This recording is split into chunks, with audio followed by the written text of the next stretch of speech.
we're going to kick things off with a little temperature check.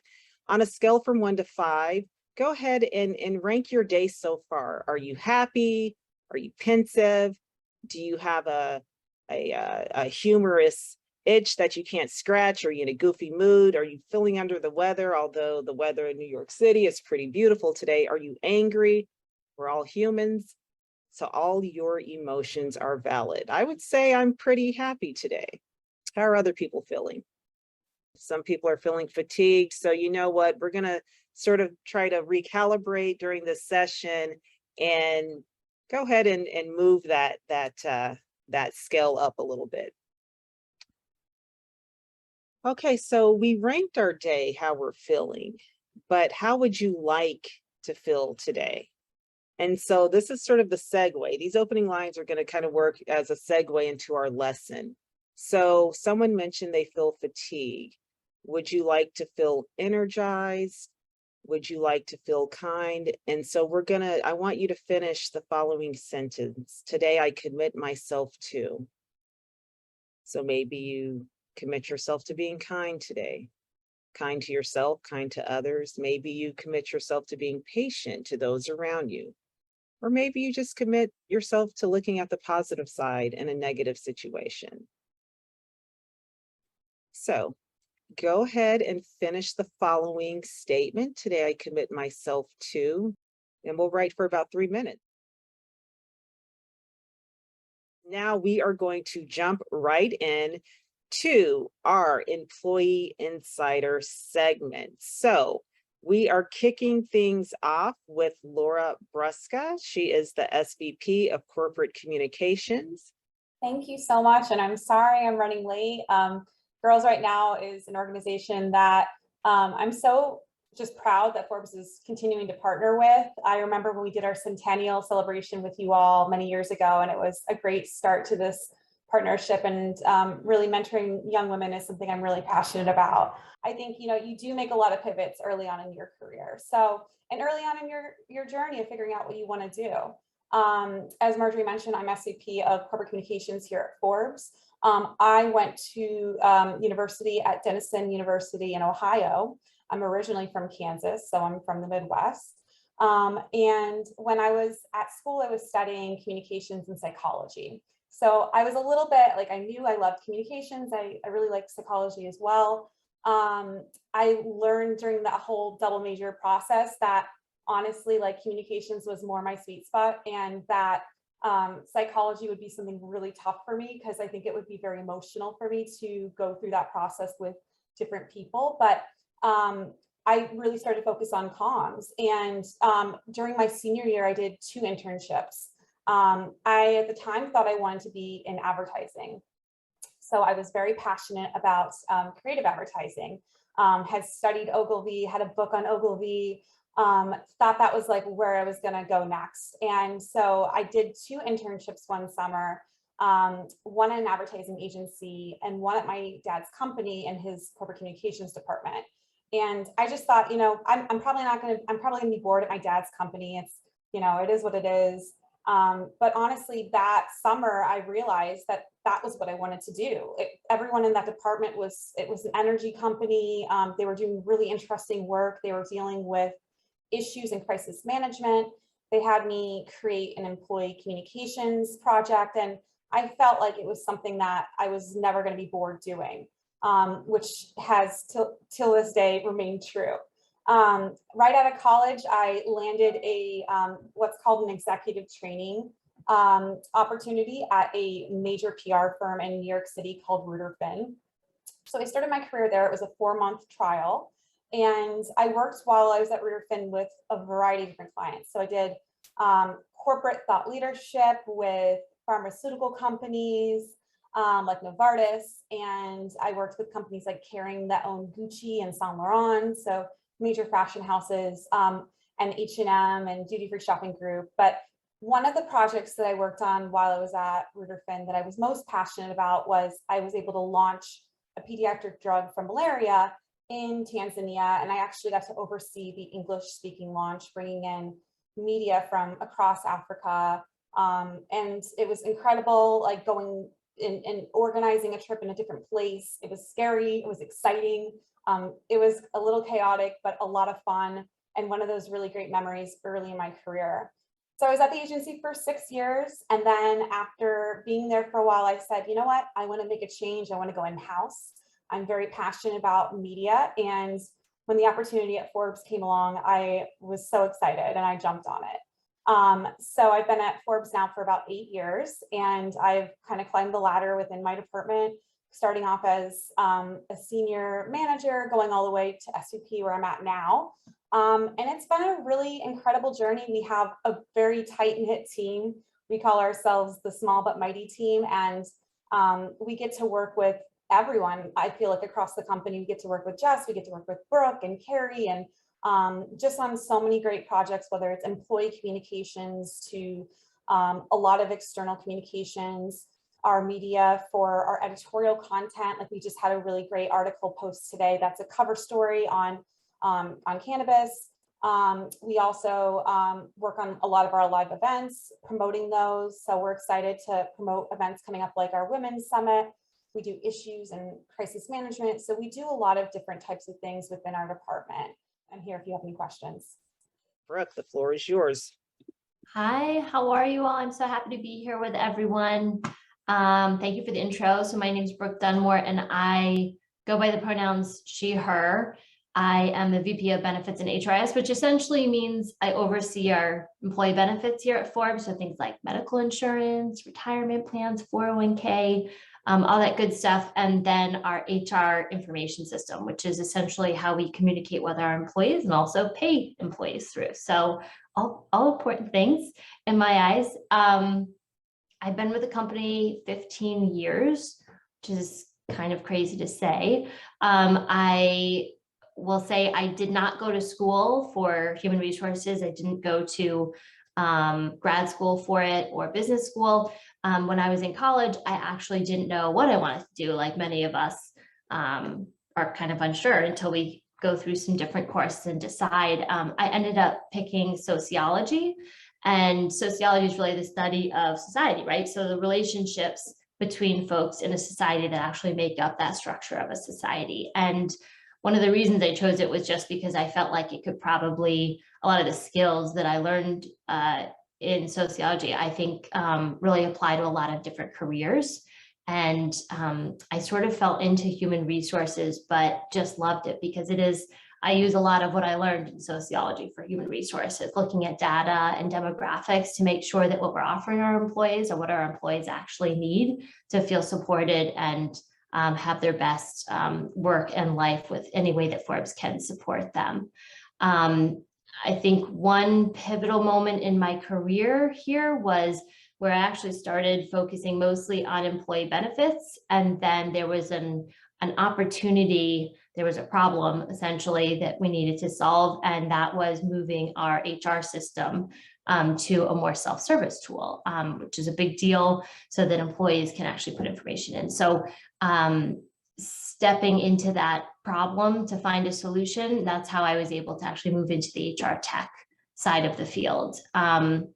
I think a couple tips I could share would be being resourceful in your career. And so kind of looking at doing some of your own research is such a wonderful quality, and you learn so much by doing that. And then another would be anytime you're coming to the table with a solution, always make sure you're still focusing on the problem. So similarly to that HR system situation that I came across, just wanting to make sure that if you're ever coming with a solution to a problem, just make sure you always start off with what the problem is and then what that solution is. It's easier for the recipient to understand and for you to really sell that idea. Jessica Charles, VP of Programming and Events for ForbesLive, is next. Hi, everyone. Brooke, I did not know you were here for so long. That's amazing. So I'm Jessica Charles. I work on the live team. I've been here 6 years, so a very long time.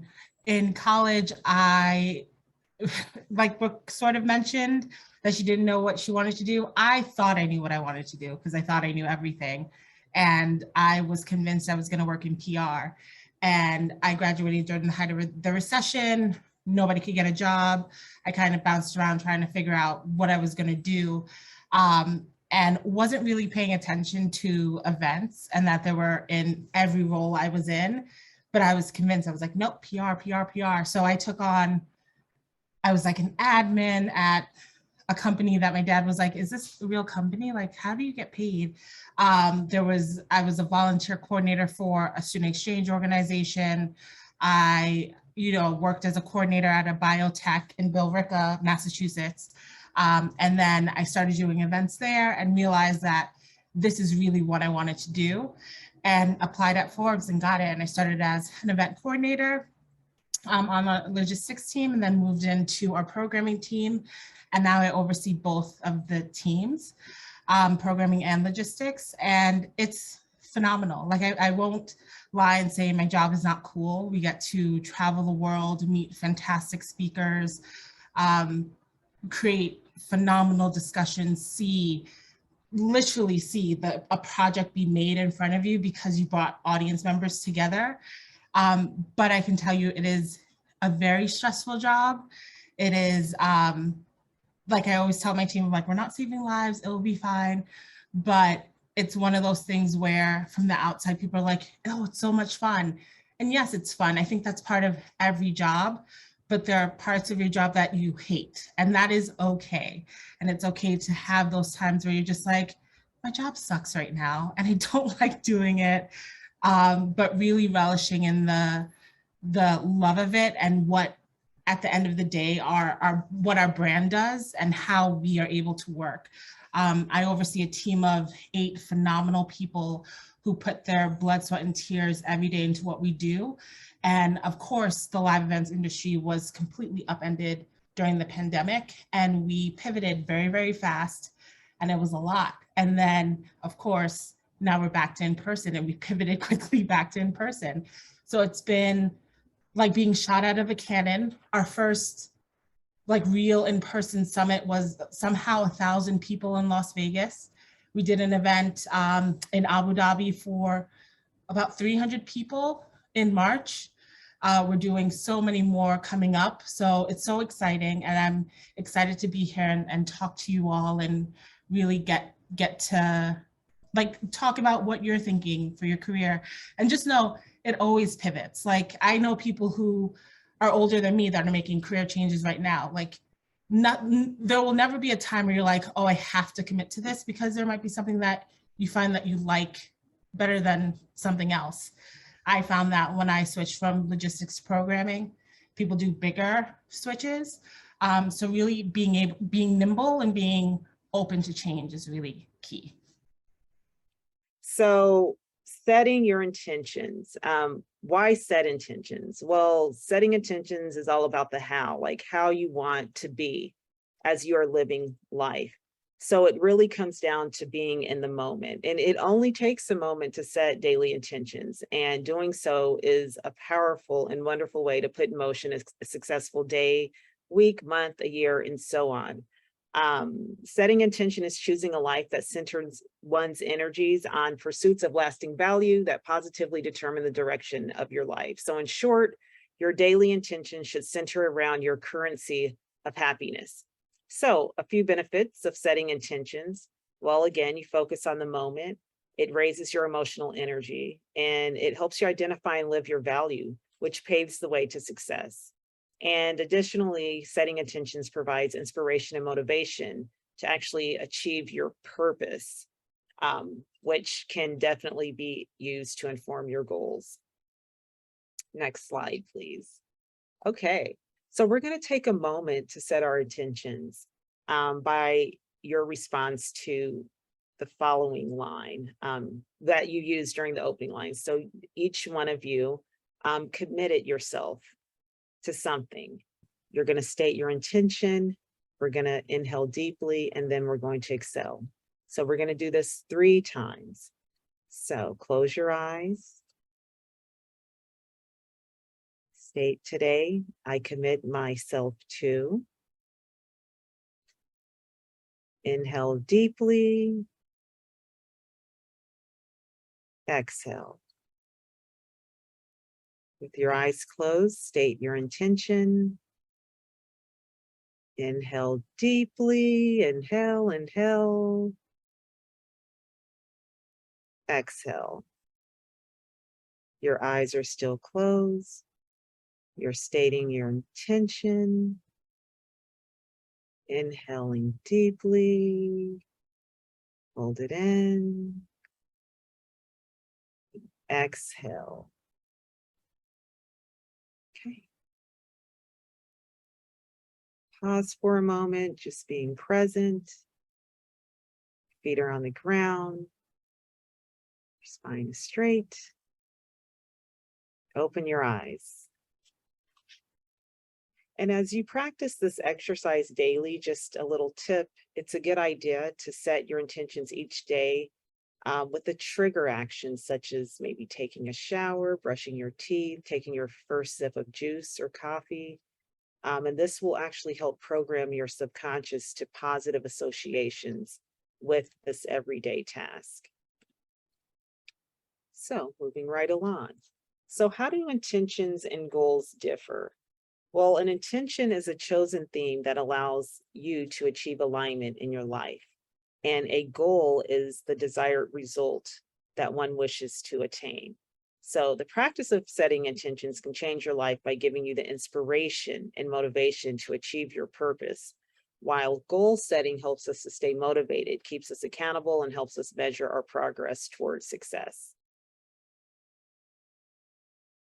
Okay, so how are we going to set goals? So before setting a goal, it's really important to take a closer look at what you're trying to achieve. And so you can do that by getting SMART, right? So a lot of you, I'm sure, know about SMART goals.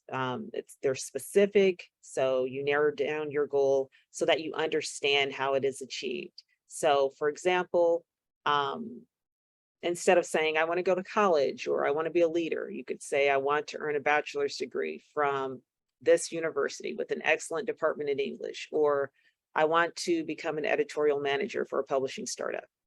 The M is for measurable. So for us to achieve a goal, we need proof that we are making progress. So being measurable helps us to reevaluate, change our course of action if needed, and celebrate our wins and keep us motivated.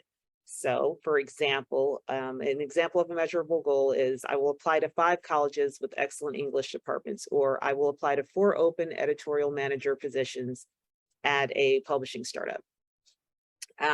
So the A, achievable, right? You need to make sure you can actually achieve your goals. So you have to think about, do you have the required knowledge, skills, experience, and education? And what steps can be taken to be better prepared? If you don't have these skills, then that ties into your goal setting. To where it actually is going to inform if your goals are short, medium, or long term. So achievable. Example, I will draft my personal statement and secure letters of recommendation, highlighting my candidacy to apply to 4 colleges with excellent English departments, or I will update my resume with the relevant qualifications to apply to 4 editorial manager positions at a publishing startup. And then, of course, relevant. Ask yourself, how does this goal contribute to my overall growth to help me achieve my long-term goals? So an example, to achieve my goal to become an editorial assistant, I will upskill through education to learn the required skills and update my resume with the relevant qualifications to apply to 4 open editorial assistant positions at a publishing startup. And finally, time bound. This means creating a goal you can reasonably complete within a specific time frame. So an example, I will earn an A in a class by the end of the semester to become more marketable to colleges with excellent English departments. Now, we've got to think about what we want to achieve in order to really set goals. So we're going to think about a book. Think about the year ahead. What would you want the title to be? So this is writing prompt number 1, but we've got 2 parts. So I want you to think about the title of your book. So for example, Rising Seniors Accepted into 12 Ivies, right? That can happen within a year. After you have thought about the title of your book and you have it, think about the chapter names of your book. And the way you're going to come up with the chapters names are thinking about what needs to be accomplished, who's responsible for it, what steps need to be taken. will write for about 2 or 3 minutes as you answer these writing prompts. So think about how you want to fill the pages of your book, right? So to do so, you will need to make short-term, medium-term, and long-term goals. And determining your short, medium, and long-term goals requires you to envision your future life. So ask yourself, what will my life look like in 1, 3, 5, 10 years? And use the questions that you have on your screen to determine different goals. One thing I just want to note is that it's important to keep in mind that at its heart, long-term goals are strategic. So accomplishing a long-term goal requires making small changes in everyday life. And so that's where those short-term goals really come into place, and the medium-term goals, which allow you to assess. So that's why we split these up: short-term, medium-term, long-term goals. We'll write a few minutes. You've got further details about short-term, medium-term, long-term goals on the screen. Remember to set your intentions each morning. And as always, don't forget to follow us on social at Girls Right Now. Reach out if you want to stay involved. And thank you. Have a wonderful rest of the day.